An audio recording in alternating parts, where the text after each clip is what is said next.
The Western world is in ruin and ready to collapse. The so-called resistance leaders, they rage bait the slaves, pushing their own demise. Stay angry indeed. Black pills of despair rain from the sky. No one can stop the fall. No one can stop Black Chad, demon of despair. Stop putting your emotion into it. Wait, we need to look for alternatives. what's this? Look for solutions. We can't just, give in to despair and this programmed demoralization of the West. Come on, guys. What? You're not full of rage or despair? Fine. I will imprison you in an astral dungeon and keep you away from the others. No one will hear about your alternatives or your solutions or your silly indie brands. No one cares. The despair programming must continue. What? Welcome to Forever, nerd. You haven't won, Black Chad. Oh, yeah? I'll talk to and review every indie creator I can, and we'll fight against your despair. Even the bad ones? Yes, even the bad ones. Oh. You don't get it. I'm not trapped in here with you. You're trapped in here with me! Oh. Now on with the show.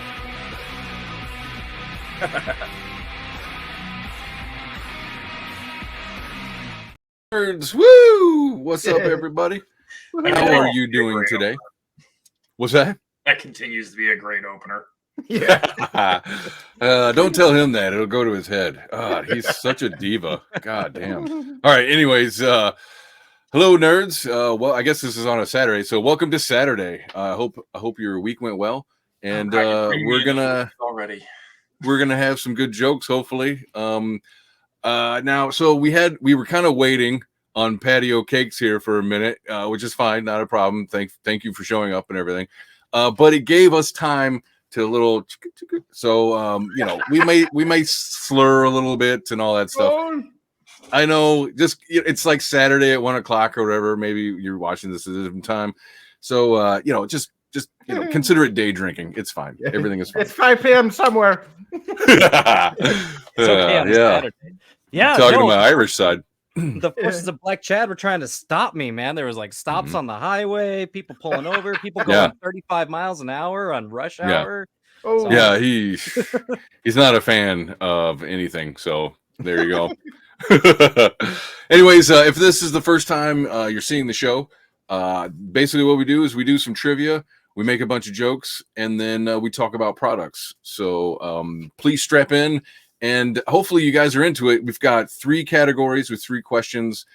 Today we've got WarHammer40k questions. Ooh. We've got Napoleon by special request. And we have celebrity Wargamers.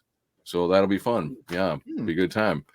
Yeah, I kind of leaned into the Wargaming stuff because Patio Cakes over here and James, they both do minis. And, Patty's got...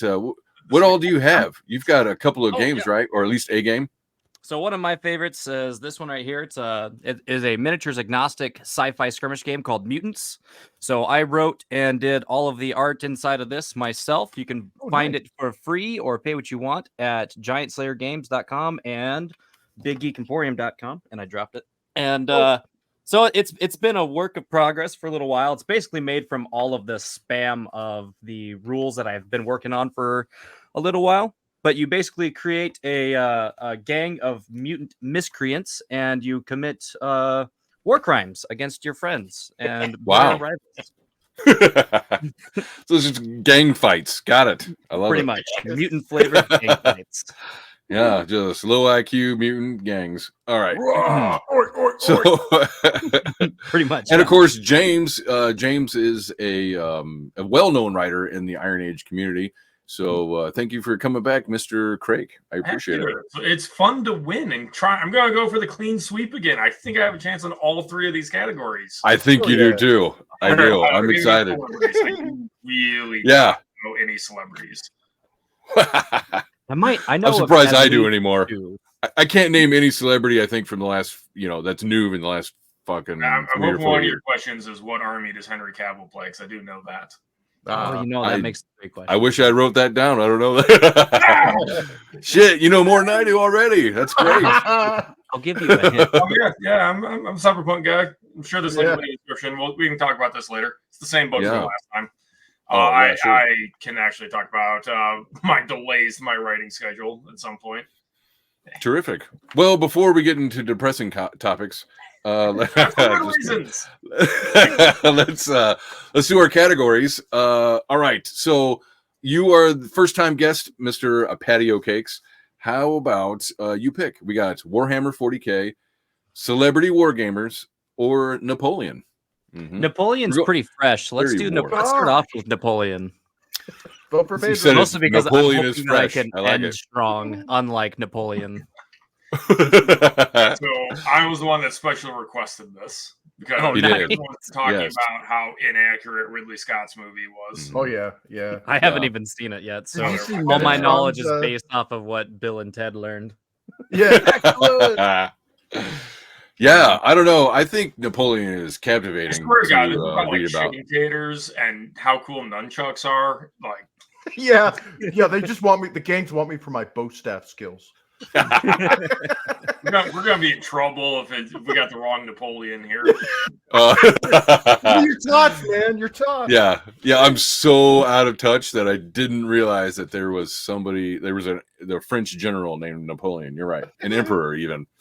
All right, so that's the Napoleon we're talking about this time. We're talking about the emperor Napoleon, who was he short? I don't know. They say that he was, but then they say that he wasn't. What's that? He was like 5'9".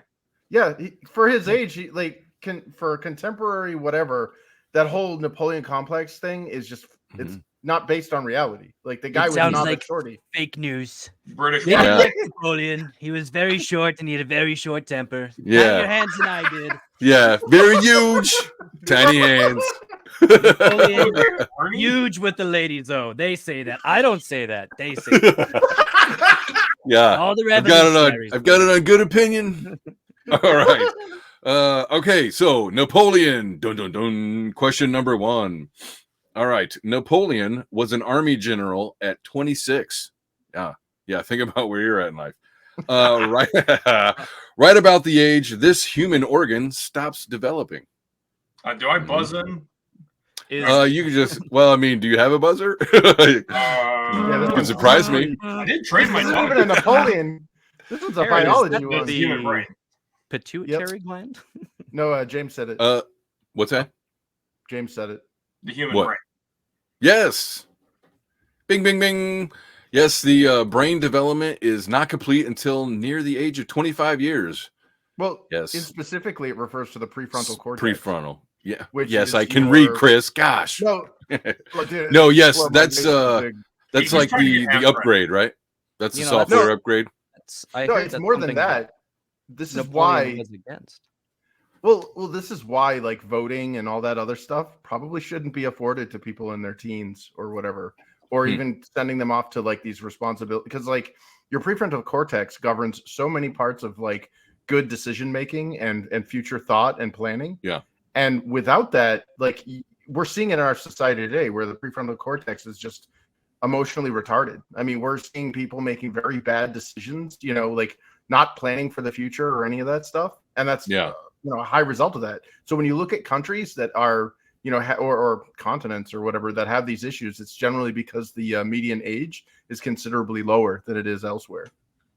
Okay, but I'm just going to counter with you want to structure society such that idiot teenagers, basically 18-year-old to early 20s, who aren't planning well for the future are the ones hooking up with kids, or you end up with no kids. Yeah, that is true. That is true.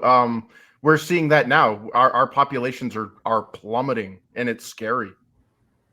So, Well, I mean, a lot of that shit is kind of like programmed into the systems that are there now, in my opinion.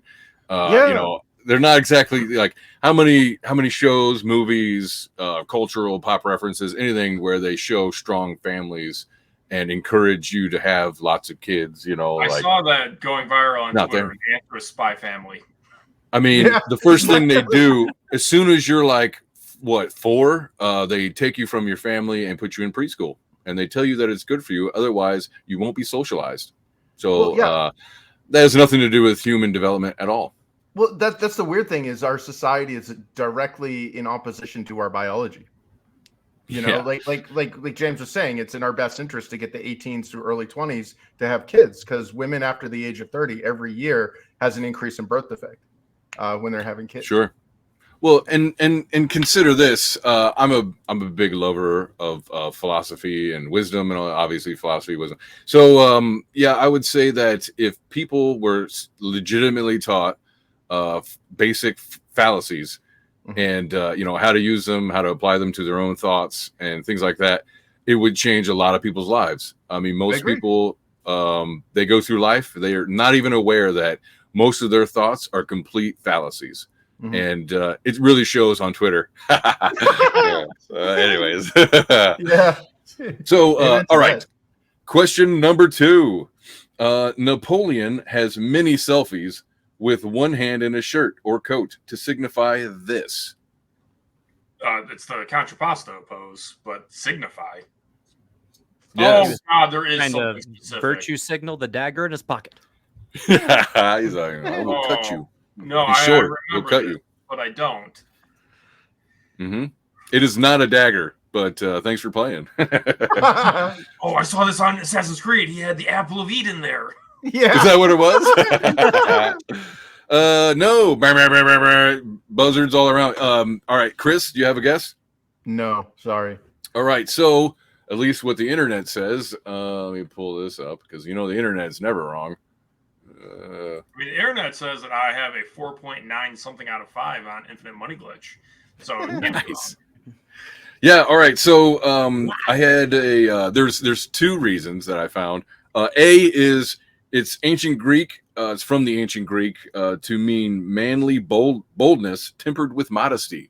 So it was like an elite thing. It's like, oh, I'm so elite. He's flashing gang signs. I'm humble. Yeah. Or he's a little touched in the head, and it's a little dee. All right. Put all the bitches at ease so Pan stays holstered. Yeah. That's right. He's like, I'm at rest. No, and then answer B is he was a Freemason, which is actually not true, but apparently he hated Freemasons. All right. Everybody hate is a strong word. Hate's a strong word. He used Freemasons, but did not like them. How about that? You can say that about a lot of groups. Yeah.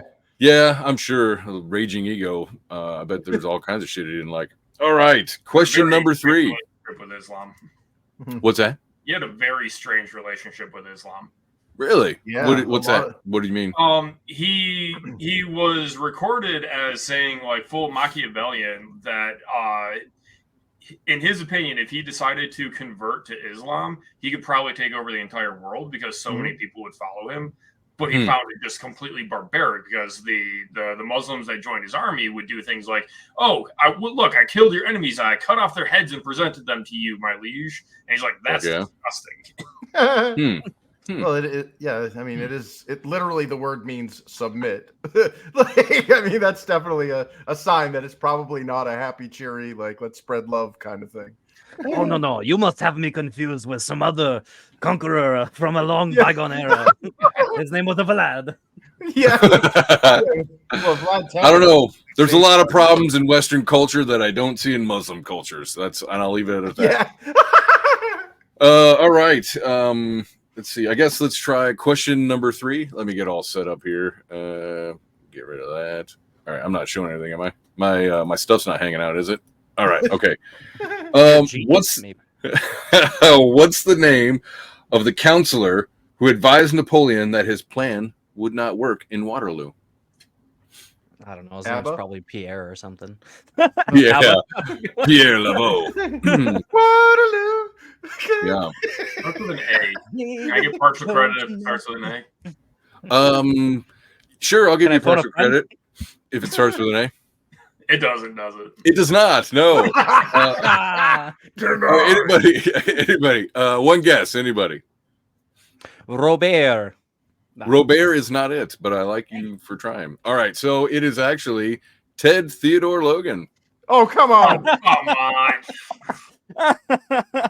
Yeah, and what did Yeah. I start this off with? I said I was gonna know.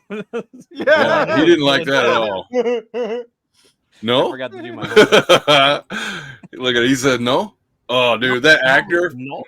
he nailed it. Water slide. I wasn't paying all right. attention when Snow Crates was talking. Yeah, so great. yeah. Yeah, shit. Can you imagine that? Whoa. A conversation between Napoleon and Socrates.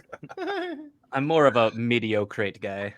Yeah. This is so. It's okay. So Yeah, great. whatever crates. All right. So the winner of that one, I will give to Ted Theodore Logan. Way to go, Ted. Thanks for playing. Excellent. Excellent. Woo! All right. We are down to 2 categories, 3 questions apiece. PaddyOCakes got that one. All right, James, what would you like? Oh, let's go 40K, 40K? I guess, because I'll just lose at celebrities. Yeah. Or the God Emperor. I don't know. Maybe. Fair enough. Fair enough. I will submit to your wishes. Am I being Muslim? I don't know. Whoa, damn. Okay. Warhammer 40K. Submit to Warhammer the God 40K. Emperor. What's that? Submit to the God Emperor. Submit. Yeah. Oh, wait, let me find it first before I get out of over my skis, as they say. Where's it at? I think it's that one. Yes, this is it. Okay. Question number 1. Warhammer 40K has over 340 books with around 59 series and this many authors. How many authors have written 40K books? I think it's like 73. Woo, good one, but no. What is 27? One good one. No, not 27. Dang it. Am I Yeah. over or under? Yeah, you are Yeah. well under. How about that? Yeah, dang. Chris, do you have a guess? God, dude, like, I don't know. It's got to be in the hundreds, dude. 100. Hundreds. No, it's got to. No, I'm just going to point out Dan Abnett has written like 40 of those books by himself. Yeah. Shit. Well, that and like Wow. you go all the way back That's- to like when it started. Like Yeah. you have the unofficial writer. You know what I mean? Because like Yeah. Games Workshop went through all sorts of changes. Like Well, right. So I was looking into this, right, and it was like basically Great they don't control canon. They're like there's not like a firm grip on this is canon and this is not canon. And with including the Warhammer 30K and 40K books, it's over 400 books. So yeah, but right now, at least according to Google, there are approximately 60 authors, 60 who write books. So 59. Does that include Flash Kids? Avenge me, brother! No. Okay, so unironically, I really would at that. actually like to throw one of my books into the ring for Black Library. I've got a great idea, I think. It's a future goal though. Right on. I hope you do. Look at that though. That's just the insane. funniest conversations I get into are saying, "Man, you know, it'd be really cool to add a book to the 40K lore." And how many people who have read what I write and they go, "Oh, you can do that right now." 40K lore is terribly written. Yeah. Do it. Well, it's contradictory. It's hard to keep. Oh shit. Hey, look, in the 41st millennium, when a lot of people don't know how to read, it doesn't really matter because the historical context is written right. Well, Yeah, no, stop it's like picking on 'em. professional wrestling that you get punished for paying attention sometimes. You know what I mean? Like honestly, like there's like some of the OG stuff that I was like, holy crap. And then there's some of the newer stuff which contradicts it, which I kind of like better in some regards. But like Really? well, like for example, the faction the Tau, like that's kind of a newer, like that's basically is. your Protoss from, or I should say Blizzard, you know, kind of gently borrowed because you know It was a Warhammer. licensing issue. It was supposed to be a 40K game. Yeah, it totally Right. is, man.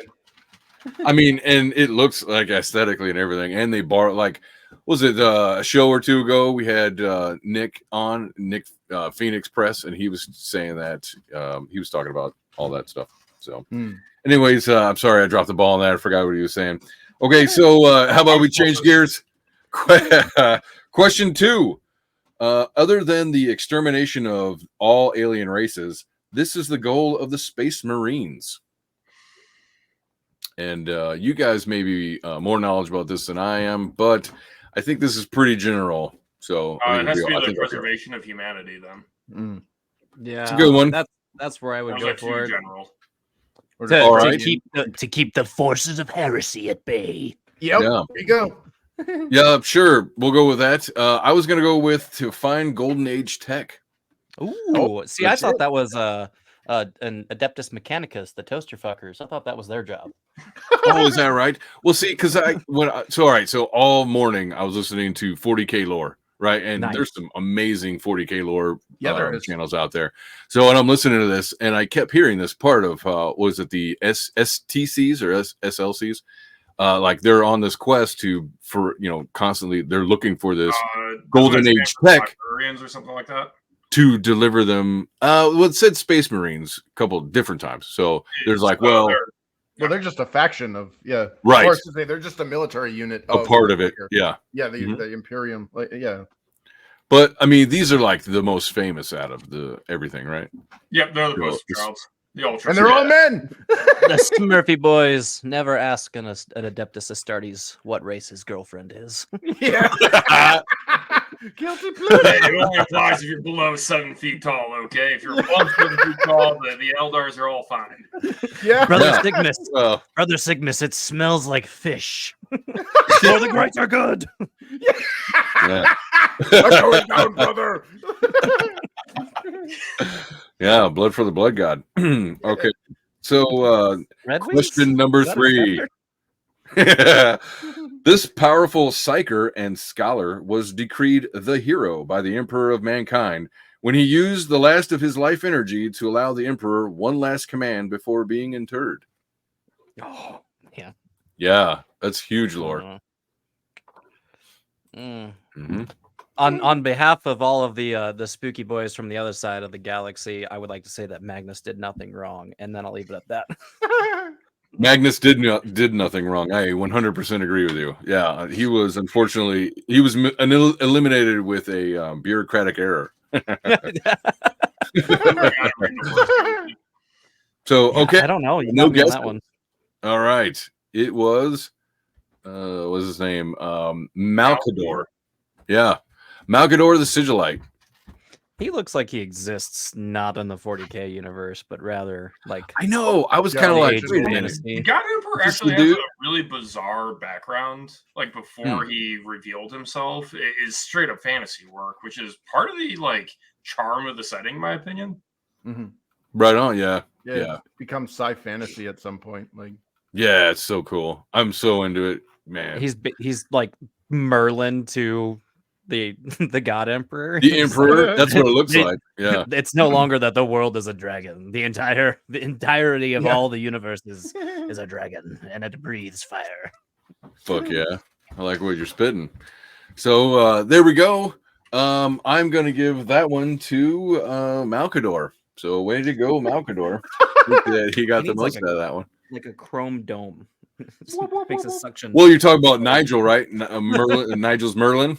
Yeah, definitely. That's from Excalibur. My favorite Merlin. Easily, hands down, my favorite Merlin. Anyways, so I'm with you. All right. Yep, just like that. 1 second. All right, so let us go to Celebrity Wargamers. Sound good? Yes. It's all right, James. You'll be okay. Yeah, I'm not clean sweeping this one.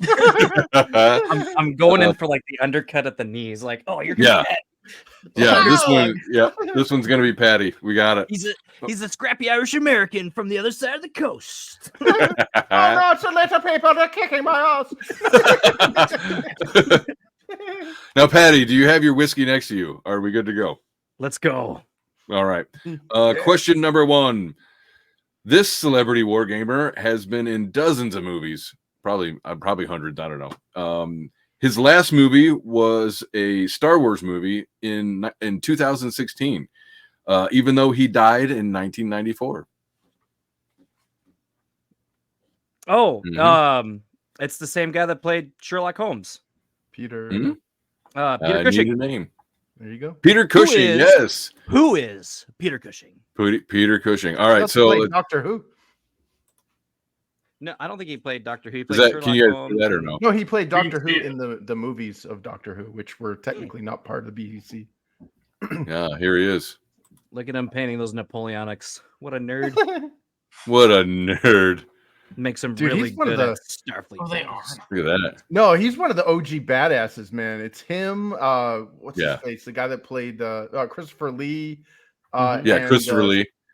Yeah, and somebody Alleged else. descendant of Charlemagne, right? Holy crap! Like he actually, I remember hearing some discussions about how these badasses were like they've seen real stuff. So like Christopher Lee was explaining like to a director during the Lord of the Rings. That's a great not- Yeah. Yeah, that's not how a blade sounds when it enters human flesh. Like, Oh no, it was. You when don't when you cry get- out when yeah, you're stabbed. yeah. When No. you How get would stabbed you in the know back, that? you make more of a. How do you know that? yeah. Ah! Yeah, he was the Yeah, last definitely. person. He was one of the last people to ever watch like the last public execution. I think it was like the last public hanging. I don't know if it was the last. Really? Wow. I can't remember if it's a guiñguillotine or a It should be hanging. Christopher common Lee was and the last public. person to see it.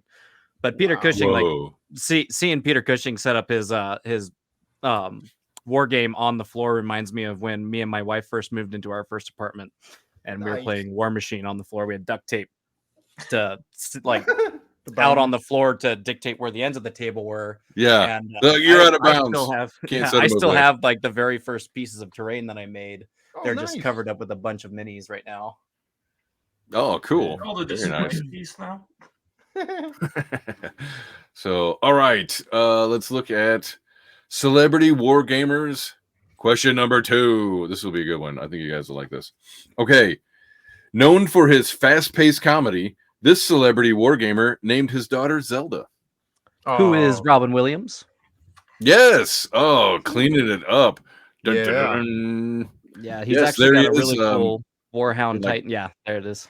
San Wow, Francisco look or at some shit. that. Yeah.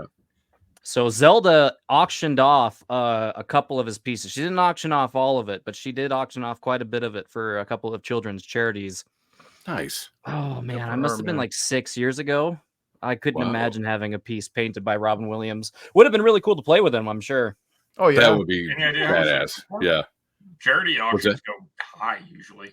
Yeah. Hmm. Yeah, you gotta have money to be in those. Oh yeah. Cool. Wish I was a celebrity auction. All right. Damn right. I bet you, dude, I bet you Henry Cavill's got one, right? Yeah, oh, Do you think he would probably. show it off? Like, do you think that Henry Cavill would be like, "Hey guys, I got an original Robin Williams fucking Warhound We Titan, would guys." already know. Hell yeah! Yeah, that's true. That's true. He'd probably make a video about it. Remember when Yeah. he made that video about building his own computer? And it was like, Mhm. okay, the dude knows the shit. Like, this isn't like those Yeah. terrible. Like, there's that one video from like some game journalist company where they're like, "This is how you build a computer." And like everybody who's watching who's ever built a computer are like, "What the hell are you doing, man?" Yeah. Meanwhile, when women saw Henry Cavill built one, they all started humping their screens. So that was weird. But anyways, question number 3. Both a smart nerd and an absolute unit. This celebrity wargamer is known in nerddom for wanting to stay true to the source material. Henry Oh, come Cavill. on. Henry Cavill, yeah, for sure. It's high. Is that too easy? That's too easy. Yeah. Oh, shit. That's a There we giveaway. go. Yeah, Yeah. there's the man. That- So the other one, he's currently doing. Oh man, what is his name? It's Oh man, he played Slade in the most recent movie. Oh yeah. The model guy there that was in the Magic Mikes and crap, or Was he's he in that? Pee Wee's Whoa. Big Adventure. Yeah, he's I know who you're talking. He's got black hair and a beard and stuff. Yeah. Oh man, I forget his name, but he's doing a documentary on Dragonlance right now, and Oh shit! he did a video He didn't where play he was Slade. talking That about was doing like, Dungeons. Yeah, he was it doing was Dungeons like and Dragons. sorry, it was like Death Agent or some shit, right? It was like the Deadpool mirror clone or whatever. Yeah, Yeah. it's, So he's Slade Wilson, Deathstroke.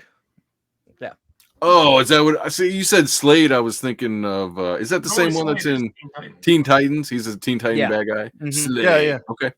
But Sorry. yeah, colloquially, yeah, I guess before Teen Titans, he would Deathstroke. be called Deathstroke, and his name starts with a J, and I know his last name is kind of a weird one. I can't remember it, but he's Yeah, in that meme where it's like, "I don't play Dungeons and Dragons, bro," and this dude's like flexing, and then Joe it stands for Manganiello, Men's or Health. Mag- Yeah, yeah. Joe Yeah. Manganiello. There it Yep. is. Yeah. Well, you know what that I was. play, bro. I That was can't wait.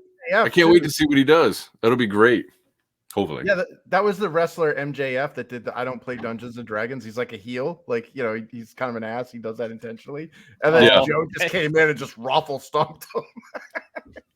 He's like, really, bro? Boom. It's like, They're oh, like shit. Battle of the Pecs Flex. Yeah. Nerdy princesses love role playing and models, and I have both. That couldn't be the fact you got washboard abs, you're over 6 feet, got a full head of Yeah. hair. No, it's not that. No. Totally Yeah. the nerd shit. Yeah. Cut a steak with your jawline. Yeah. Anyways. All right. I just think of, like- So I think Patty carried. Well, no, because James got one out of those. So yeah, way to go, guys. I'm gonna give that one to Henry Cavill's pecs. So, there you go. We never stood a chance. Yeah. I used to be able to do that, man. I got out of basic, and I was like, "Hey, check it out." Actually, you can't do it like that. You have to do like this kind of pose. Yeah. Right. Right. Otherwise, it all goes away. No. Do that. All right, so I guess let's go ahead and change gears. So we did those or whatever. I set all that up because you guys both paint models. You got war games on the brains, and so I guess PaddyOCakes here. Let's start with you. What got you into like 40K and stuff like that, and war games in general? So I didn't start off in war games. I actually started off with Dungeons and Dragons. My stepdad, my papa, Bart, he was playing Icewind Dale, and I was like, "Oh man, yeah, that's cool." And he's like, "Oh well, if you like this, it's just Dungeons and Dragons." So we started off with Advanced Dungeons and Dragons.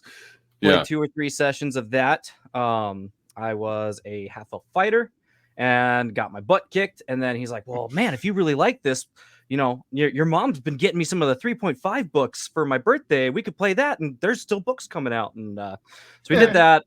And of course, 3.5 had a lot more as far as like the miniature skirmishy aspect, and the blind little blister packs that you would get.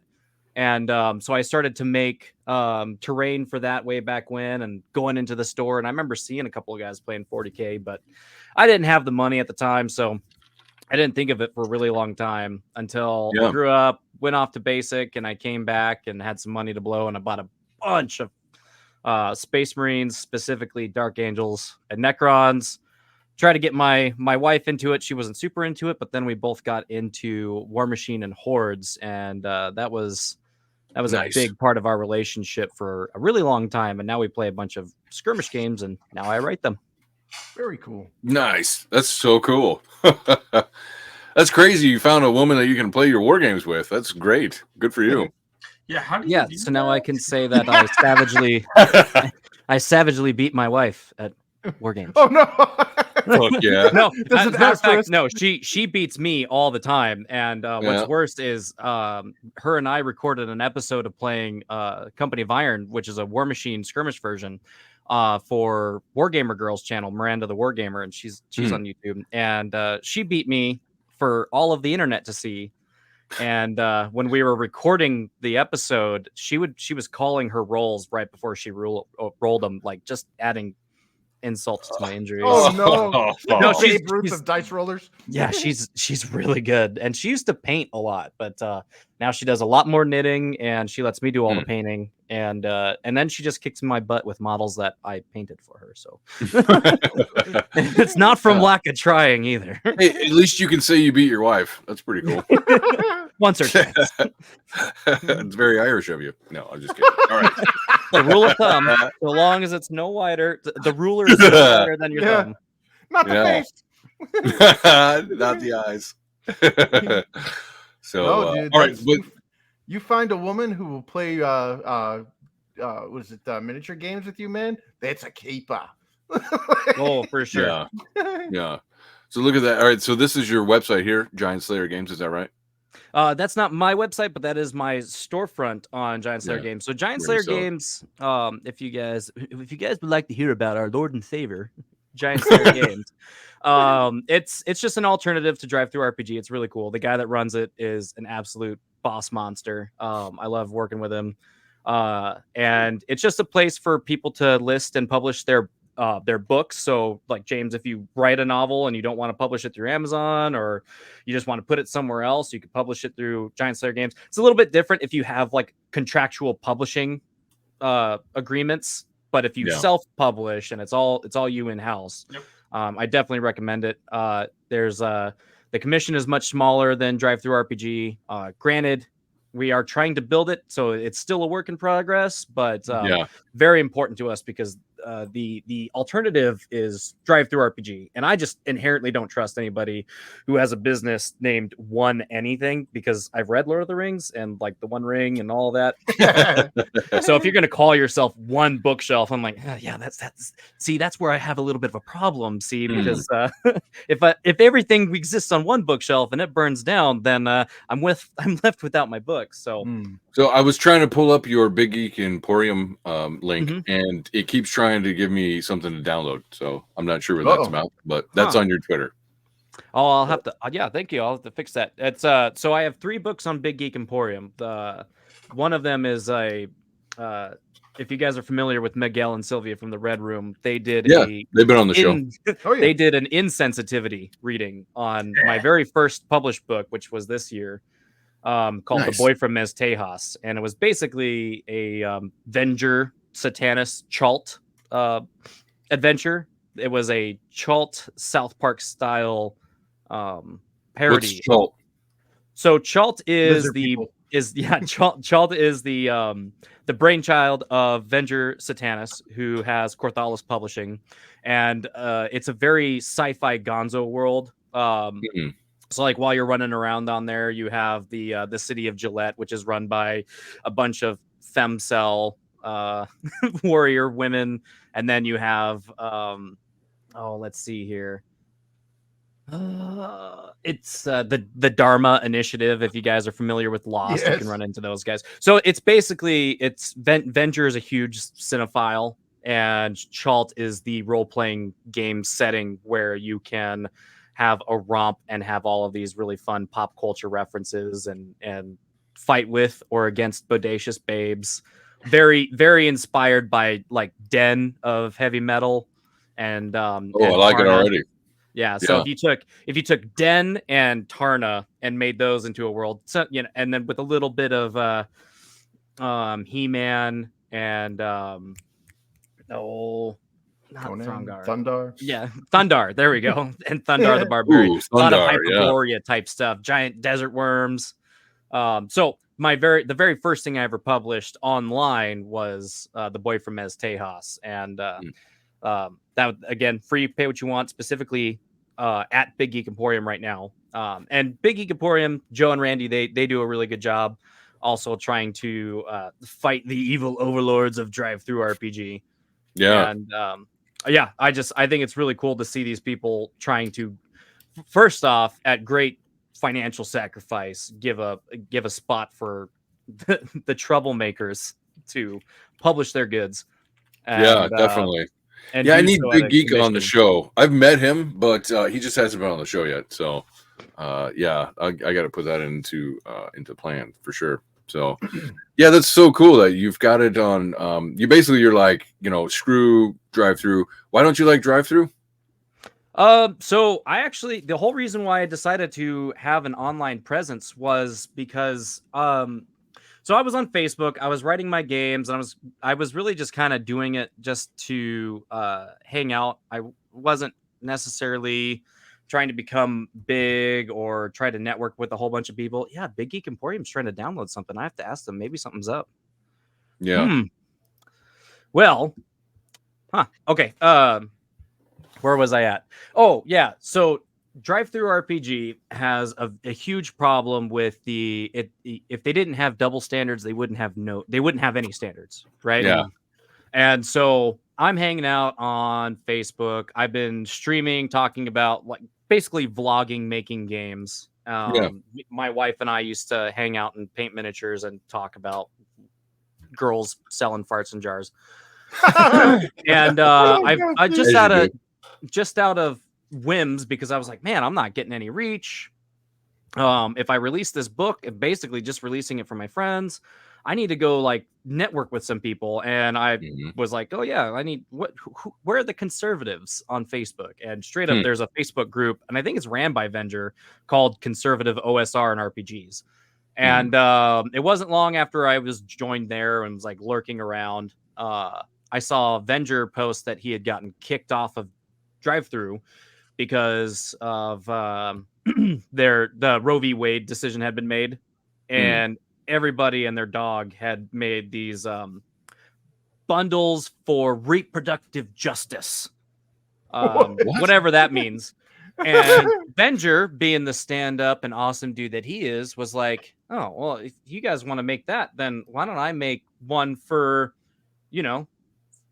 life justice? And it was like a 3-page, and as far as like the stuff that Venger usually writes, I would say it's pretty vanilla, and no offense to him, but like he really didn't even push it that far. Posted this adventure where you go and try to eradicate a cult of baby killing demons. So demons kill babies. And was immediately flagged, got his store pulled down from DTRPG, and that's his business. That's his livelihood. And he was only allowed back on if he deleted that adventure and never mentioned it again or whatever. And so now every time he publishes, he has to send it to DTRPG, and then they edit it and then send it back to him before he can actually upload it. What did he call it? Gosnell, or what did he name it? Let's see. It was called No, nobody got that one. That's fine. Sometimes these jokes are just for me. It's fine. It was called the Good Samaritan. So like Good Samaritan and the Sumerian, like Conan, right? Oh yeah. So yeah, that's what it was called. And the cover of it, you just see like this little child's hand like this, and like blood everywhere, and there's like this. Oh my demon. god! And you're like, oh my god. The third level of that Alex Jones game. Oh, the NWO Wars. Yeah. Anybody play that? The deep state wants you to have. I wanted to. I almost bought it. I almost sold it on Steam. No, my only gripe with that game is that it's a keyboard and mouse game. Like, guys, come on, put controller support in that thing. Yeah, keyboard and mouse is superior. No, in shooters, I would 100% agree. In shooters, but in platformers and stuff, I prefer like the cross D-pad. Fuck. Oh shit. Of people that I follow on Rumble. We got PC Elite here. That's what's going on. PC Master Race. No peasants. Dude, I'm on a MacBook Air. I can't even play video games. True. Yeah. Was that James? $1,000 desktop does outcompete a $200 Nintendo Switch. Thank you very much. Yeah. I should hope so. Yeah. Better. Damn. Otherwise, my daughter will make fun of you. This thing can run virtual reality, and I thought that there would actually be good virtual reality games. I was wrong. Oh, dude, I envy you guys who can enjoy virtual reality. I got the PSVR, and then I ended up getting the Oculus Quest 2, and both times it was like up to about 6 hours afterwards, I was still projectile vomiting. Yeah, I have no motion sickness issues. Like I tried doing a full Skyrim VR playthrough. And it's fine, totally. It's just the fact that it's like, well, hold on, I've already played Skyrim for 1,000 hours.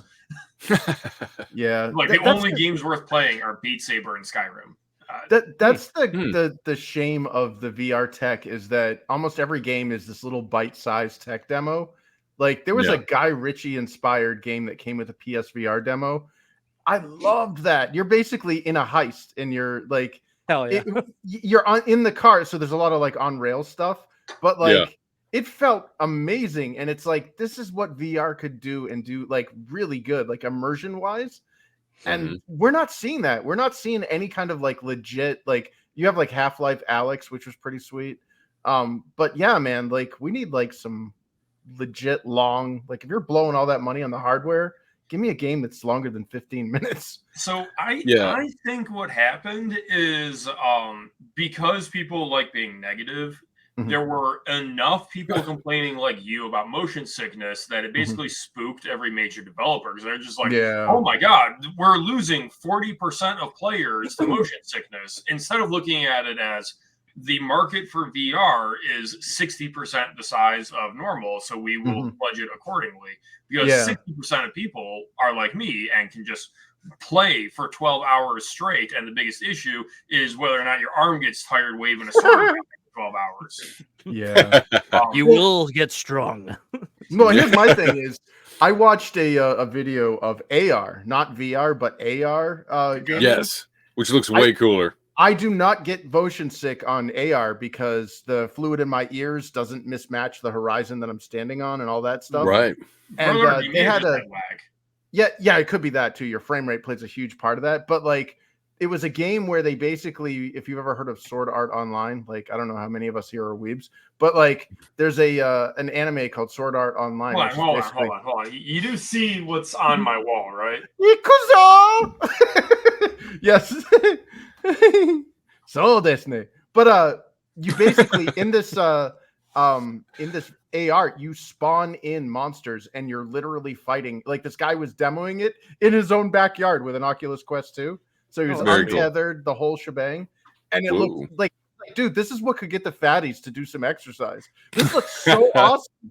Like he select your weapon, and he gets like a poleaxe or like a sword or spear or whatever, and then adjusts his hands accordingly. And he's like, okay, this is what it does with hand tracking. So he's not using any peripherals. It's literally his hands and the Oculus Quest tracking that. And he's like, it's not very it's good for like low action, but the minute you start getting frantic, the thing can't catch up. But if you use the peripherals, it's 100% spot on. So you've got these two Oculus controllers, and you're basically swinging like a double-bladed barbarian style axe. Yeah, insane. Unfortunately, because there's no feedback, VR technology can't do melee fighting.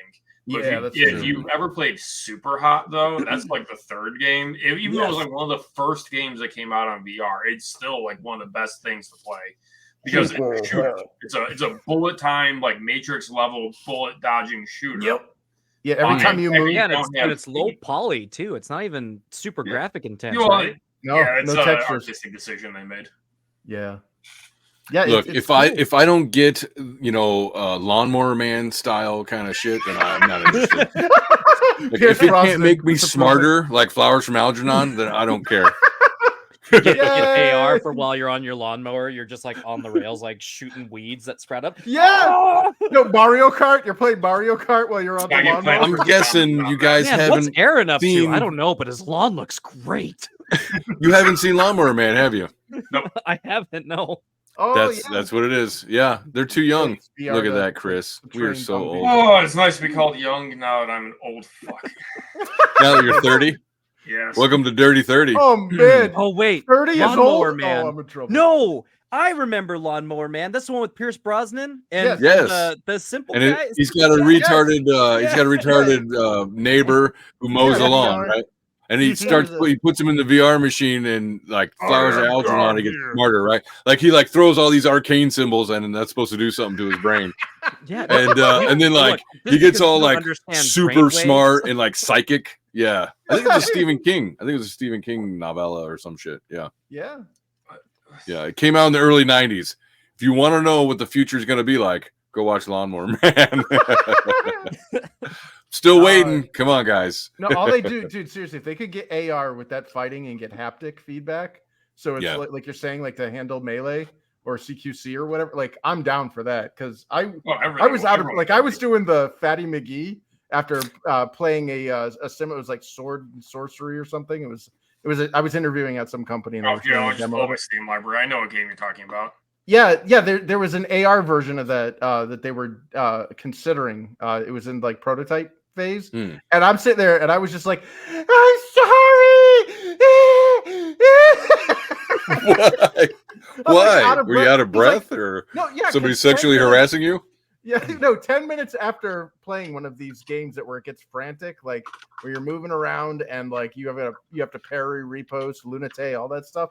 Like you're not like you're saying, like your hand gets tired. Like, yeah, people don't ever do they never talk about that in fighting. Like that 2-pound sword feels like 200 pounds after like minute 5. Real quick. Like, I used to do I guess you could call it LARPing. So I did a full contact sport called Dagger here, where you made weapons out of foam and you beat the shit out of each other with it. Yeah. So we didn't do like was it role models where there was like spell casting and all that. We did Lightning bolt. dress up. Yeah, we did dress up and we called each Fireball. other by fantasy names.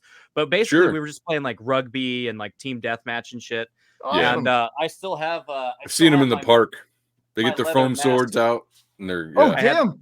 I've had this Neat. since high school. I made this out of hide, cowhide. Oh, Dang. shit. Nice. As a matter of fact, I even have I made my way before boys- COVID.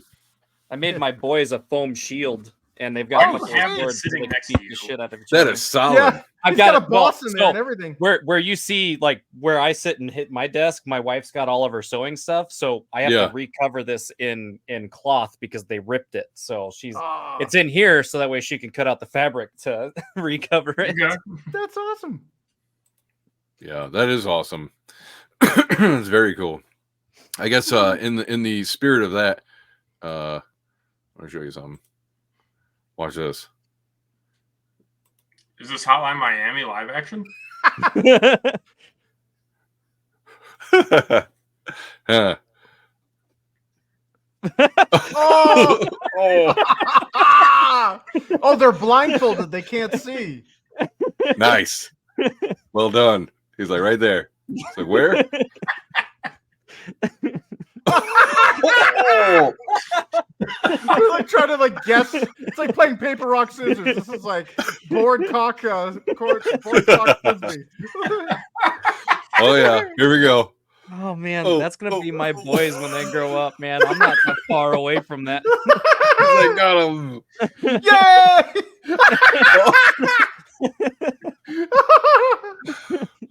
Here we go. Next generation Yeah, this just keeps Rochambeau. going. On, dude. I'm okay. Oh, Oh, oh, jeez. Oh, I love the I love the undulating. It's like the static character stance. he had follow through. He gave that follow through. God. Oh, stopping. oh. Oh, good for him. Look, He wins. Man, Ball you fool buster. me once, shame on you. You fool me twice, I'm in pain, and you fool me 3 times, I might have testicular torsion. Come on, I'm trying to get Swollen. pain yeah, that's a over here. surgery, right? Yeah. Yeah. Free Yeah. surgery Did you after guys do that in your life? LARPing group? Oh my god, I did have Probably this not. one super epic moment where we had a bunch of guys from Utah come down, and so we set up a bridge battle. We basically put rope down, and it was like a 6 foot wide bridge, and then on either side was supposed to represent a chasm. And if as a side note, at the bottom of the chasm was a bunch of orcs, so it was an orc chasm. And then it was a back and forth trying to get to the other side of the bridge. We had this one guy, his name was Wolf. He was like a 400-pound, 6'5" dude. We were getting our shit kicked in because these guys have been playing for a whole lot longer than we have. And I was like, Wolf, take a knee. And I fucking took a dead sprint 15 feet away, launched off his back, right? I'm like behind my shield, like dodging arrows, come down and start smacking people in their legs before I like take a javelin and I get pushed down into the orc chasm. But it was Nice. super awesome. It was a full Wait. contact sport, man. We got a lot of cardio. This one kid got his clavicle broken. That was pretty. Oh, That was Wait, not wait. fun. Did you say orc chasm or Yeah. orgasm? Yeah, the chasm I is full of orcs. It's an It's like- orgasm. low time. Dude, that Chasm was a full of really orcs. fun game. You know what I mean? Yeah. Yeah. Yeah. Anyways. Meanwhile, John A. Douglas right now is going, yes. Yeah. He's gonna write another book about that. Yeah. About orcs, yeah. All right, so let's check out Oh my god, jameskrake.com. that's still the front page of my website. This is what is on your Twitter, yes. I forgot that got like a WordPress. lot of traction because I got beta readers Did it? going through Bash and Black Zone 3 right now, Okay. and it's like Gamma Coin, it jumps between the perspective of Detective Blackstone and the criminal, Mhm. and the criminal is sympathetic enough that you understand why he's doing it, and you might actually agree that he's right in what he's doing, but spoilers. But about halfway through the book, the guy kidnaps basically an evil scientist, and he needs answers out of him. So he starts breaking the guy's fingers Oh, to get the answers, as one does, Good. right? Yeah. And I had multiple beta readers go, whoa, you can't have this because this is a sympathetic character, and people will freak out if a sympathetic character, the criminal, is shown doing graphic and intentional torture. So Okay. I just was like, well, I disagree, and it's correct for the story. I'm going to keep it, but I made hay out of that on Twitter. Because so many people engaged with, like, should there be graphic torture scenes if it fits the story? Yeah, I watched, what was that, Taken? Dude got, like, electrical leads hooked up to his testicles, and I loved it. What are you talking about? Yikes. I mean, like, I don't know. Book 3 there, Sightless, is literally like my attempt to write a serial killer story. He is hunting down and killing his previous coworkers for the crimes they did while he was working with them. Yeah, I can understand. There are no good people in the story, so it's just like, buyer beware, I guess. Yeah, how much do you want? Yeah. I mean, some people are totally into descriptive gore. There's nothing wrong with that. You know, and a lot of people aren't. So it's kind of like you got to make sure that the audience knows what they're getting, you know? So I call it cyberpunk. It's technically tech noir. I think people should know. They should, like, I don't even think it's even that descriptive. It's not like I'm talking about peeling skin off and salting. So it's not torture noir. It's just tech noir. Got it. It's a tech noir story about a serial killer that is hunting and killing people down. It will be on the back cover of the blurb, but like I will take no further responsibility. Yeah. Yeah, I mean, buyer beware, like you said, for sure. Yeah, right. I've actually got so many beta readers working on so many different manuscripts right now because I've been irresponsible with actually declaring my stuff finished. I've got one isekai. There's no editor. No editor. There he is. Gosh, that's one of his biggest peeves. That's what beta readers are for, Chad. Calm down. Yeah. True. It is. Do people even like it? Yeah. So I got a question because I put this to King Richard. I was like, is there any way we can see like a bestsellers list on the Iron Age or anything like that? And, you know, of course not, because it would be like people would have to self-report or whatever. Otherwise, he'd have to get into people's stuff, and that's creepy. So just get their I'm like, what's that? Just go to their Amazon page and download and check their BSR. There we go. Yeah. I could suggest that. If you are in 5 digits or more, that means you're selling less than one a week. See, that's good to know. I'm actually because Chris, there he is. Chris sells only on Amazon, don't you? Well, I don't leverage the in-demand option when I crowdfund because I don't want to maintain an inventory, and it's the same reason why I don't go like the route where you're doing your own kind of the various online merchant sites that you can use. What is it? God, what the hell's the? I forgot the names of the sites, but I know a lot of people have been doing this. Oh, you mean like Fund My Comic? No, sorry, had to call it out. Where you can pay basically like a monthly fee or whatever, and you can set up tools to sell from your own website. Okay. Yeah, like Shopify? Like Shopify. There's a couple of other ones too. And the reason why I don't do that is mainly because I don't like with all of the shipping BS that's going on, I would rather leverage what our government has done with a corporate marriage where they've basically allowed Amazon to ship, with print on demand and all that stuff without costing me anything. So it's like if I'm not selling, I'm not paying Shopify a monthly fee for nothing, Yeah. I mean, granted, if I was more successful and I was selling like 100 books a month, maybe, or whatever to offset that cost, I might consider it. But because shipping is such, it's always in flux, I made this terrible mistake when I launched my crowdfunding campaign where I had defined the perks and it defines the shipping, and that gets locked in. You cannot change that. You have to like create a new perk and hide the old ones and all this other stuff. And basically what happened was when my campaign started versus when the campaign reached its goal, shipping went up almost 3 times. It was like 300%. And I ended up eating costs on certain things because I'm not gonna, if somebody backed my product, I'm not gonna be like, oh, sorry, we're gonna add more shipping. It's like, no, dude, like that's. I don't know, man. So I did this game called Necro Molds. Give me a second, I'll grab it here. Ooh, sure. Yeah. So what I did.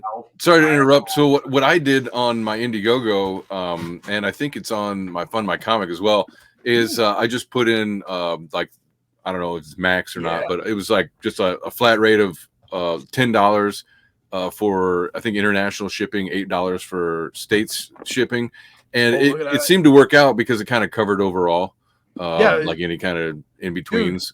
But that was also on, you know, just over 100 orders, so it's a little different when like things fluctuate easily. Yeah, you know, no, because like when you go on demand, you know, unless you're gonna make somebody wait, you know, for their product, I'll ship within 24 hours of receiving it. Yeah.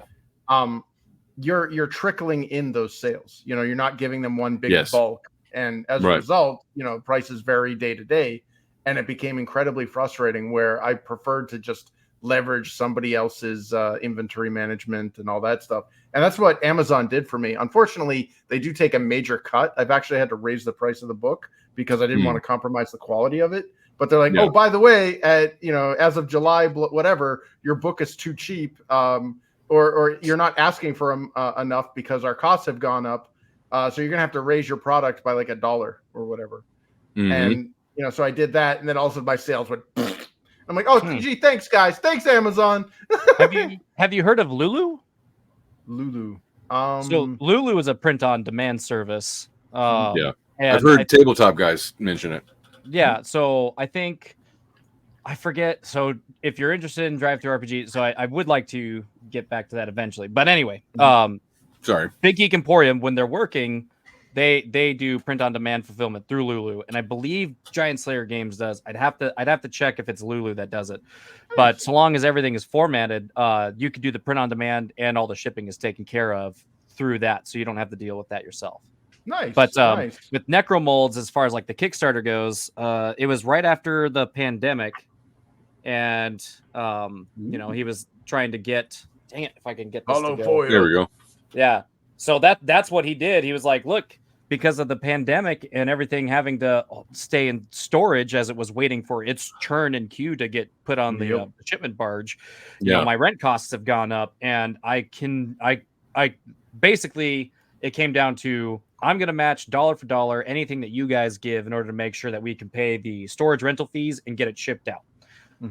If not, you're still going to get your product. I'm just going to end up making $1,000 off of it, and I can't afford to do another game in the future. So right now I don't make a lot of money, but at the time I was making enough money to, I think I doubled my pledge just to make sure that I got it, because the game is really cool. Nice.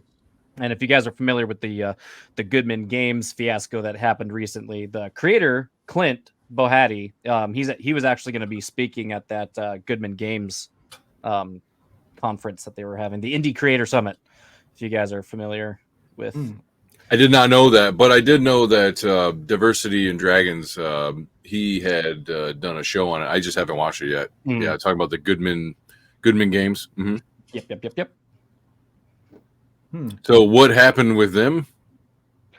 With Goodman Games? Yeah, like what did they do? What continues to happen with Goodman Games?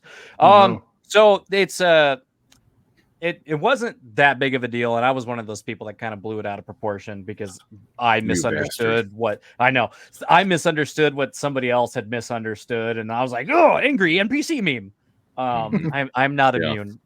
Little game of telephone, sure. But anyway, so they had an independent creator summit, and so the idea was, you know, when you think of a summit, you think of the peak. These are the people that are at the top of the mountain as far as indie creators go, and they had an image with a lot of recognizable faces, to include Mr. Goodman himself, and then they put it on Twitter, and then they had one person say, hey, you know, I check all of these diversity boxes, and I don't see any of these diversity boxes on your graphic here. Instead, it looks like it's just a meeting for a bunch of crusty old white guys to go and complain about people of color, which was not a fair assessment, because if you went to Goodman Games website and you looked at the full host of everybody that was going to be speaking at the summit, everybody was listed there. However, you know, the day goes on, I'm working, I get back on, and I see the letter that Goodman Games puts out says, "Hey, we just want to say sorry for being racist bigots. We're so glad that everyone called us out, and enjoy this new graphic with nobody that you recognize." And so, me not understanding, I was like, "Wait a second, did you guys just pull people off of your convention?" Like, yeah. that sounds racist. They didn't. They changed the graphic to include more people that they're having talk. That sounds racist, though. Like you're right, but it doesn't stop there. Goodman Games, like they pulled Gary and Mulvey and Arneson's names out of their 10th edition printing of the book. So oh my gosh, a lot of jimmies. And then I think one of the worst things that they did was in 2021 they did Dungeon Con online because they couldn't do it in person. And in the rules of engagement and stuff that would get you kicked out, they had language in there that said you cannot record or screen capture conversations and publish those. You'll get in trouble for that. We will prioritize marginalized people's safety over privileged people's comfort. What does that mean? Marginalized people? Right? Do you mean minorities? What does that mean? I don't know.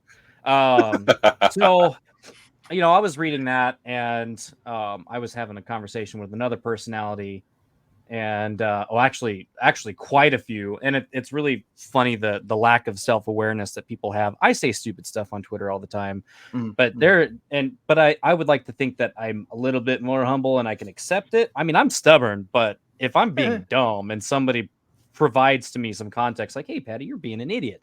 Oh shit, I was being an idiot. You're right, man. Let me scrub this egg off my face, and we're gonna fix that. Some of these other assholes, it's just like you kind of paint them into a logical corner, and then they just break through the wall and leave the conversation. So, that's happened a couple of times, and usually, like, I'm not so steadfast or so what's that? Insecure in my beliefs and ideologies that I can't have a good faith conversation with somebody. So I was having this conversation with this one guy. He's like, "Yeah, well, you know, I think it's perfectly okay." It's like, I have no fucking idea how I'm supposed to take my son to a convention and say, "Sorry, kiddo, but that part of the convention's for black people only. We can't go in there." Yeah, but Dungeons and Dragons has always been racist, you bigot. See, chat of color. It's always been racist. It's true. Yeah. No, I'm honestly, as the old guy here, like, back in my day, you know, like, it's so frustrating to see what has happened to our culture, especially in the last 20 years. This whole Jim Crow 2.0 thing is really getting tiring. And as the only non-white guy here, or I'm assuming, you're right? Yeah. Did you just assume? No, go ahead. I identify recognizing that I am white. Yeah. But identify as an attack helicopter. No, I'm tired of this anti-white bullshit. Like, when I started Dungeons and Dragons back in the day, dude, there was like 3 other kids that weren't white in our groups, you know, and it never crossed my mind. Like, I had to think back on that and be like, "Oh yeah, so and so was Vietnamese," and so, you know, and it never really, like, whatever. And now everything is so racially conscious, and it all focuses back on denigrating, like, what do they call it? Debase, erase, and replace white guys. Like, I'm sick of it. I'm sick. Like, if you have the Whitey McWhite Cracker Barrel D&D game, more power to you, buddy. If you guys are having fun, that's all that's important. I don't care. Like, you're not actively saying, you know, no people of color allowed. You know, none of that. It's just, these are my friends. They just happen to be this color. Like. Yeah, I played with half Hispanic guys for, like, I don't know, 10 years. So I don't know what they're saying. It was like, "Oh, there's no minorities in there," or whatever. It's like, all this you know, this Marxist rhetoric. It's really taking everything Don't down. forget, Marxist revolutions never fail. Marx was one of the biggest racists to have existed. Yep. But so, speaking of which, oh no, don't step on my keyboard, you. I'm having this conversation with this guy, and he's like, "Well, I tell my son, like, hey, we can't go in that bar because you're not old enough, or we can't go to that restaurant because it's too expensive, or we can't go play with the horses because I'm allergic." And I'm like, "Dude, you can earn more money and you can get older, but if you're going to equate racism to allergies, that's not the road you want to fucking travel down, my guy." I mean, if you want to say sickle cell anemia, that's like allergies. I don't know that. I'm allergic to those colored people. but yeah, and so he seemed amicable at first, where he was like, we've been hanging out and having these conversations, and we've been doing fine. Let's not go down this road. I'm gonna go do something else. I was like, cool, dude, have a good day. And then so I went to go check in. I think the following day, I was like, gonna tell him, hey, dude, I didn't mean to like call you out, but it's important we have these conversations. Found out he blocked me, and I was like, oh, see, I see how this works now, because you're just gonna shit talk me behind my back, and you're gonna call me the racist bigot. So I try not to put people on blast too often, but if somebody deserves it, they deserve it. There was this other guy I was talking to. He was like, yeah, I'm okay with them segregating the assholes. And I said the racist bigot, as he put on his pride-colored swastika and made sure in the mirror, he looked in the mirror as he made sure all of his accessories were on, lest he be assaulted in the streets. And he's like, what a world you've made up there. You're such a good role player. And then you look at his bio, he's got the pride flag, the trans flag, the Ukraine flag. I'm like, you have zero self-awareness because you're already doing it. Yeah, he just eats all the programs. He's like, oh, programming? Oh, I don't know who I am. I don't know how to think. Yeah. But honestly, as a creator, have you ever once went, I don't want people of X identity to play my product or buy my product or use it any? No, I'm just trying to find people who like my stuff. That's it. I don't care. Honestly, if I sat in and I was the only non-black guy at a gaming table, I wouldn't be like, oh my God, I'm surrounded by people that are repressed. Like, no, I'd just be like, oh, dude's got a lot of black there's some words I wouldn't say. No. Well, dude, now you've got the other problem where it's like, for one, they won't prescribe a ratio. So they're not going to tell you, at least 25% of your table's got to be BIPOC or neurodivergent or whatever the word is. They won't give you the percentage, but they'll tell you that you have to do it. And then what they don't say is, when you do have, a person of color or somebody who is crazy, alternative sex, right? The Transformers. You have to. That person is now going to question, like, am I sitting at this table because people want me here because they like me, or am I sitting here because I need to fill a quota? Granted, that's only going to be a problem at convention games. So affirmative action. They'll be sitting there. Am I here because of affirmative action or because I earned it? But everybody is now on eggshells. Everyone is now afraid to be themselves or enjoy. Like, honestly, like, I've known trans people. I've known, whatever. Like, one of my proofreaders, the most racist guy in the world, and I love him for it because he shits all over me and I shit it on him back. But like, he calls me like a lizard person and stuff. I call like him Gran Torino. I call him the stranded Spaniard because he's Guatemalan. But so it's just like, we don't take that seriously. It's just jokes. And like, if you have a trans person at your table and suddenly that's true, and like you get like your entire like cancel squad comes in, and it's like, you can't relax and just. And you know what I mean? Like, you're taking everything so seriously. You're editing, you're censoring yourself before it even comes out to your friend. Like, you can't be around friends. Like, that's the whole point of being around friends, is saying stupid shit all the time. So I think we've all seen the meme that goes around of, there's no group of people more diverse than a group of racists. Yeah. Yeah, and again, dude, like my Xbox handle was two racial slurs combined representing my ethnic heritage, and nice. Yeah, well, because if you've ever played Call of Duty back in the day, no, you play Call of Duty back in the day, and like, you got a 12-year-old, some terrible parent, unsupervised or whatever, their 12-year-old kid, and suddenly it's I assume there was a 69 at the end. Yeah, leet dude, racial slur, but like. No, you get used to, like, if you take that shit that serious, like, I understand actions, like 100% discrimination actions or whatever. 100% that's a target that we can we can battle together or whatever. Like you're denied a job or you're like physically assaulted or something. Amen, dude. We need to band together and stop that. But people making stupid jokes, like I had a friend in school. He was Pakistani and he got arrested for blowing up mailboxes. Federal offense. Oh shit! And the first thing that one of my friends said was, "What do you expect? It's in his blood." We all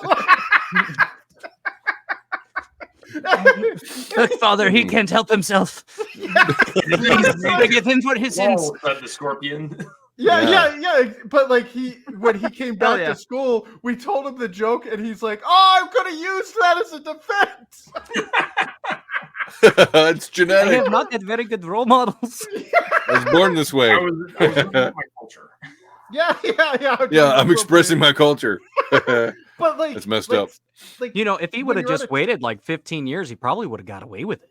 Oh yeah, they would have Whoa. high-fived him. No. Put a flag in his bio. But like, Yeah. But Nah, then they would have in the streets. arrested any of his friends that were with him that day. yeah, there's like pieces of shrapnel of people on there just like putting handcuffs on like a separate hand.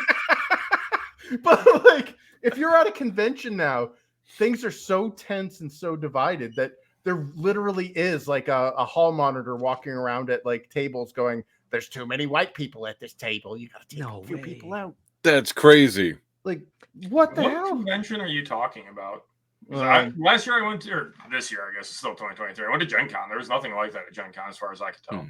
Oh well, That's good. maybe it's more of the Wizards of the Coast guys that are doing that than the actual like conventions. But there are like, and again, I've known people that worked at Wizards of the Coast. I'm in the East Coast of the West Coast, if you know what I mean. There is this like, you need to put like you're saying proportions of people in your group or whatever, and it's like, why? Just people you enjoy gaming with. That's like, and then remember? Do you guys remember the was it? There's like the personal foul trigger cards or whatever that were. Oh God, yeah, I remember that. Officially endorsed. No, pull it out. No. Person was selling them on Etsy, and it just went viral. Yeah, good for and them.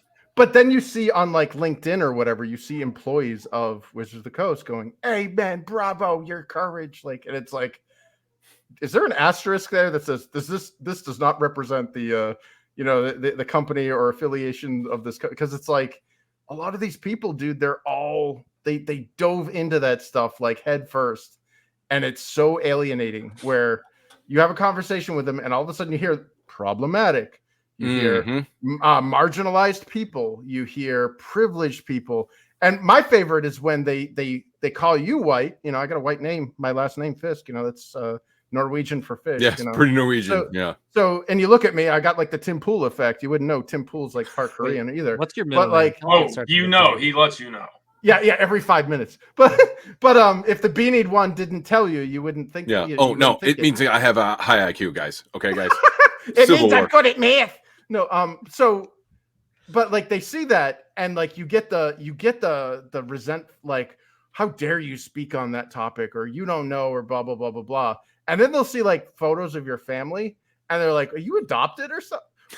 Like, no, that's and then suddenly you get treated like you're retarded or like a special needs kid. Like, oh, I see, and it's like condescending and like patronizing, and it's like, I don't want to, like, the only races I want to hear about are like orcs and elves and the freaking Eldar or dwarves or whatever. I don't want to hear like because in my opinion, humans in D&D and specifically, it's not like an ethnicity, or I should say, it's just humans come in every like if you watch the latest it's a race. Dragons movie, like you had like basically like a black paladin and like a black wizard. And all and it was like, okay, they're humans. That's the only thing that registered to me was like, they're humans. And now people are like, oh, well, orcs are like, we can't make inherently evil races now because that's racist. And it's like, it's a fantasy, right? Like that's part of the trope. Like, they're representative of the marginalized black people. It's like, who said that? Like, that's racist, dude. Like, well, so I mean, again, I'm gonna come back to and maybe we could wrap it up here. But unless there's anything else, I'll give you guys, a minute. But so it just comes back to no philosophy taught, in society, let alone in school. So, you know, these basic fallacies would be eliminated pretty quickly. You know, like I think that would be a great way to fight Marxism is just the Socratic method, and they'll never teach that because that defies indoctrination. So, I don't know. I just be careful what you let your kids consume mentally. And as well as, I mean, a lot of these people are grown ass people now, you know, but they've been under this programming for a decade now, more. I'm not sure. I don't know. I dropped out. So it's been in the works for like 70 years. But, well, sure, it's been in the works. It's true. I just saw the current administration trying to pass a bill where they're going to add mandatory 2 more years before kindergarten and 2 years mandatory of community college.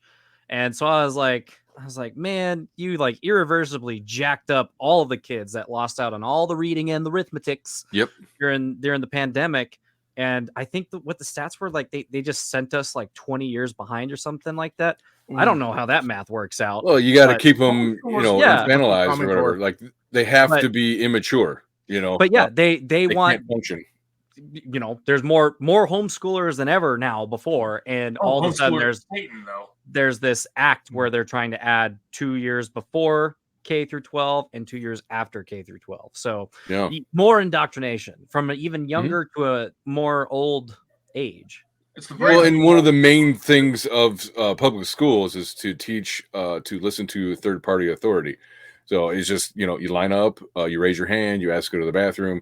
Your test scores are irrelevant. That's not the purpose of public school, and it's definitely not to you know, educate anybody. It's never been that. Have you seen those teachers that are quitting in droves because their the parents of these kids aren't raising their kids, and the teachers are handcuffed? They can't actually like discipline these kids, and they're like, we're passing on these failures of students just on to the next grade, and rather than giving them an education, we have kids now in high school that can't even compete against like 4th graders. Yeah, dude, I love it. I love it because my kids are homeschooled, and we do have like conversations, and we do talk about important things. So like grown ass adults would be like, I've never had a conversation with a 12-year-old like this before. It's like, well, these are normal kids. Like this is what normal kids would be like if they didn't go to public school and you actually engaged them and they were taught how to be a person by, you know, role models, like I don't know, their family. But all of that has to be destroyed through the systems that we have right now. And you can't say anything against it or everybody gets offended because everybody was raised in it. So they'll be like, what? There's nothing wrong with it. Or else there'd be something wrong with me. And there's nothing wrong with me. And then that's like a whole fucking book that we could open that why waste my time on every fucking person that wants to buck me on homeschooling is good. You know, what about socialization? How'd that work out for you? You remember all the times you got bullied? What part of socialization do my kids not get when we spend most of our days or they spend most of I'm at work, but they spend most of their days in co-op groups. They're out doing, you know, scouts.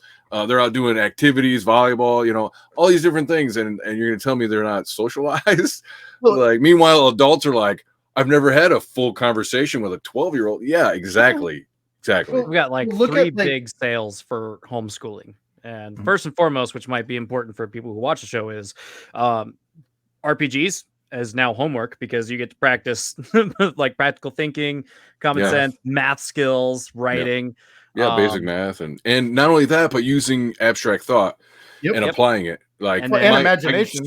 So happy that my 8-year-old has just dove into it. Like, I'm so surprised that he's not daunted by reading. Like, I was like, well, we'll just do the simplified version, right? We'll do the whatever. He's like, no, Dad, I want to read on what a cleric is. So he opens up the 3.5 book and he reads the whole entry for clerics. I'm like, damn, dude, you're 8. Like, I didn't even get introduced to or could even read the full D&D book till I was like, you know, 10 or 11 or whatever it was. So I don't know. I was impressed. I was like, well, fuck, let's run with it, you know? So my 6-year-old is playing Magic. So that was sale number 1. Sale number 2, you don't have mediocre assholes teaching your kids to be mediocre assholes. And then number three is fighting for attention. If you got like a stay-at-home mom that does the homeschooling, then no one frowns against you banging the teacher. Got it bad. Got it Yeah, bad. in public school, usually it's the teacher banging the kids, right? Yeah, Mary Kay Letourneau, I'm looking at you. Shit, it's pretty No, bad out there. Well, I just find that like there's also this weird move to push and I hate to say the word ownership, but it is a custodial ownership of children from parents to the state. It is where the the state- yeah. Well, I mean, they are the state property. As much and as you let them that's be. communism. I mean, that Mhm. remember the whole Elian Gonzalez thing? That was the government wanting the kid back, you know. But it just like we're getting lectured by people who are like 2 generations deep into the timeout generation. I was in the ass whooping generation. Guess who learned better? They don't call it smarts for a reason, for no reason. You know, like the board. I of mean, I got to Education push applied to back the on state that of one. living. That's another one is hitting your kids. Like people, if you say don't hit your kids because it retards them, they immediately freak out on you. And then if you present to them like the brain studies and stuff, or the cortisol levels, and it goes right over their head. Because again, it's like, well, there's nothing wrong with me. I'll hit my kids all I want, or whatever. It's like, okay, buddy, you can either hit them or you can teach them how to like talk through problems. It goes back to we're discussing the kind of the cerebral development, the prefrontal cortex when you're 26. Yeah. To an Goes back to undeveloped that a lot. mind, fear and respect are the same thing. Like there's a reason why they call it violence is the language of the unintelligent. If you do not understand what I am saying to you in this language, I will speak to you in another one. And eventually bang, you will bang. understand. And like that's why we have so many of these kids these days, especially from broken homes, aka single moms, where like the kid is basically screamed at, and boys we've adapted masterfully to tuning out bitching. Like we can just all we hear is like Charlie Brown's parents and we're playing a video game. It helps when you're half deaf too. Yeah. I don't know. All the women I know say I have selective hearing, so maybe that's what that is. Yeah, well, but we that's only what they listen with get half for our brain. starting the conversation with, "Do you even know what I just said?" Yes. Yeah. Well, that's a crazy way to start a conversation. Well, that was 4 hours ago. Oh shit. Oh damn, you've been talking that long? My bad. Wondering what that droning was. Honey, Anyways, that's great. well, let's go ahead. Let's wrap it up. I have a feeling we could probably keep talking, but it's been about an hour and a half. So, any last minute shout outs or plugs that you guys like to do? Subscribe to my YouTube channel. It's good literature stuff. I want to get monetized next year. Oh, yeah. Nice. Yeah, and you do. You have quite a variety of topics. Like you try to appeal to the algorithm as far as you try to appeal to what people are interested in and talking about. And yeah, that's really cool. I like it, and that's anytime you want to do that kind of stuff. Like when we did making fun of covers, or like when we did the Frankenstein thing. Anytime you want to do that, just get a hold of me and let's do it, because I like the ideas that you have for those like special shows and shit. So. Right. I don't know. Yeah, go check out James's channel. It's a good one. Yeah, so when I get monetized, I'm going to pay the bills, and I'm going to hire an artist and generate some T-shirts that will not be cringe. I promise. Finally, somebody who's not cringe now. AI I don't like here's no offense because everyone does this because they're just reusing assets, but it's just like, oh hey, you're a fan of my product, just put my name on your chest, use your chest as a billboard. No, I want to actually offer graphic designs that are actually cool and well designed. Not just show how much of a fan you are. I would never buy one not of just logos. Advertise me. Yeah, advertise me harder. All right. I know why you do it. NASCAR. So I've got a Rumble channel. You can find me at Paddy's Parlor Games over on Rumble. I try to stream twice a week, but normally it's been Sunday at around 10 Pacific. I paint minis and I just talk a whole bunch of stuff. I try to have guests on, so we could talk about other people's books coming on. Other than that, looks like Big Geek Emporium is down for right now, so you can find my books. Most of them are free or pay what you want. If you're having a hard time choosing between a can of beans and playing a game, just send me a message on Twitter. You can find me at PaddyOCakes. I'm like the worst capitalist. I give my games away for free, and a lot of my games, the money that I've made, I've donated. So your games are our games. So you can find, like I said, you could find me on Twitter, find me on Rumble, and Giant Slayer Games. I would really appreciate people going and checking that out. So Yeah. Yeah. And all of that will be in the description. So as well as for James and Chris as well. So yeah, if you guys are interested in what you've seen so far and what that we've said and stuff like that, go check them out. Go support what you like and who likes you, you know, because like Disney don't like your ass. So don't give them money. WotC don't like you. They've already told you not to play anymore. So That's why I look at switched to those. 40K. And then those look easy to print out too. So that's yeah, cool. I made them so that way you could easily print them from your at-home computer, print as many as you like, and share them with your friends. Very cool. Yeah, very nice. So I guess with that, I guess what I'll say is enough talk. Enough talk.